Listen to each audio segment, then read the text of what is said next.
বাসায় cold coffee বানিয়েছিলাম। একদম রেস্টুরেন্ট স্টাইল বলবো না, তবে টেস্ট রেস্টুরেন্টের থেকে কিন্তু কমও নয়। সেই সাথে আমার বাচ্চাদের দুষ্টু মিষ্টি ছোট্ট ক্লিপ আজ আপনাদের সাথে শেয়ার করব। Hello everyone, welcome to মিশুস box.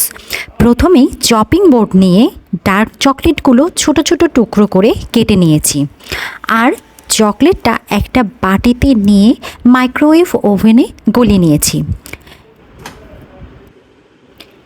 এরপর একটা ফাঁকা বোতল নিয়েছি, তাতে 1.5 চামচ কফি পাউডার, 2 চামচ চিনি, 3 চামচ নর্মাল পানি দিয়ে দিয়েছি।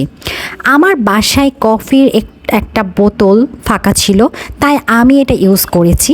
আপনারা চাইলে অন্য যে কোনো বোতল ইউজ করতে পারেন। এরপর কফি, চিনি, পানির মিশ্রণ ভালো করে ঝাঁকিয়ে কালারটা একটু চেঞ্জ হওয়া পর্যন্ত অপেক্ষা করতে হবে। আর কালারটা চেঞ্জ হয়ে আসলে ব্লেন্ডারের জগ নিয়ে তাতে পুরোটা মিশ্রণ ঢেলে দিতে হবে। এরপর তাতে 1.5 কাপ ঠান্ডা দুধ আর কয়েক টুকরা আইস কিউব দিয়ে দিব।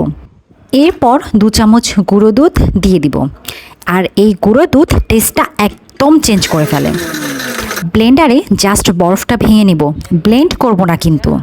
এটা রেডি হতে হতে আমি সেই গলানো চকলেট দিয়ে আমার গ্লাসটা রেডি করে নিয়েছি, জাস্ট ফর ডেকোরেশন।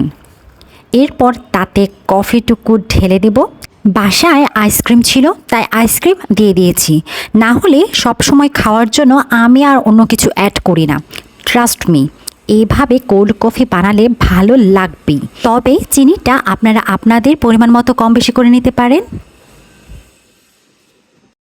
আর এই যে আমি এখন চলে এসেছি আমার আম্মুর সাথে আম্মুর ছাদ বাগানে।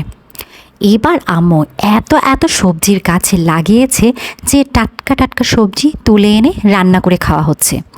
যাই বলুন, টাটকা সবজি খাওয়ার কিন্তু মজাই আলাদা। আর ইট পাথরে ঘেরা জায়গায় সবুজ দেখলেই চোখের একটা শান্তি শান্তি কাজ করে।